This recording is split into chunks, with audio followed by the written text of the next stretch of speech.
Soos meeste 21-jariges in die land, ignoreer ek gewoonlik nuus van enige aard hier in Suid-Afrika vir die eenvoudige rede dat dit nie goed is vir 'n mens se bloeddruk nie.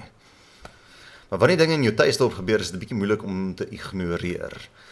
Wat nou finaal my moer gestrip het, was toe ek maandag hoor dat 'n pa en sy seun letterlik in die middel van die dag vermoor was. Hulle was besig om vullis af te laai toe hulle geskiet was, vir geen rede nie. En toe om die werk mooi af te rond, was daar gister 'n lijk gevind in 'n dam. En laas maand was daar 'n polisiekonstabel doodgeskiet deur 2 tieners. En as jy 'n bietjie verder gaan navorsing doen, sal jy sien dat daar net in die laaste helfte van die jaar 1500 mense vermoor was in PE, wat ons die mees moorddadige stad in die land gemaak het. Ook belangrik om te noem dat ons die Oos-Kaap onder die beheer is van die ANC, en meneer Cyril, wat beplan jy om te doen hieraan? Want tot dusver werk boggerel. Ek vertel jou die dinge nie net so jy saam met my demoeden kan wees hè. Ek vertel jou die dinge want op 'n manier het die onder die radar gegaan.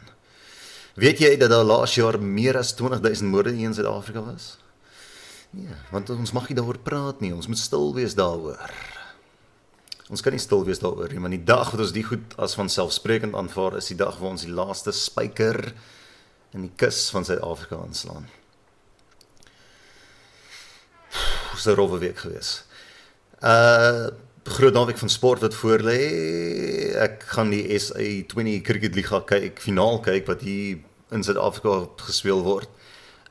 Dis ons Sunrisers Oos-Kaap wat teen Kaapstad speel, en dan natuurlik Sondagoggend moet ons almal vroeg opstaan vir meneer Driekus.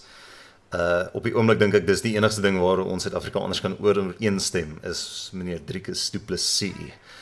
Ek en my vriende het ooreengekom dat hy gaan wen. Ons weet nog net nie hoe hy gaan wen nie. Laat weet my, hoe dink jy gaan hy wen? Lekker naweek vir jou en veilig wees daar buite. Cheers.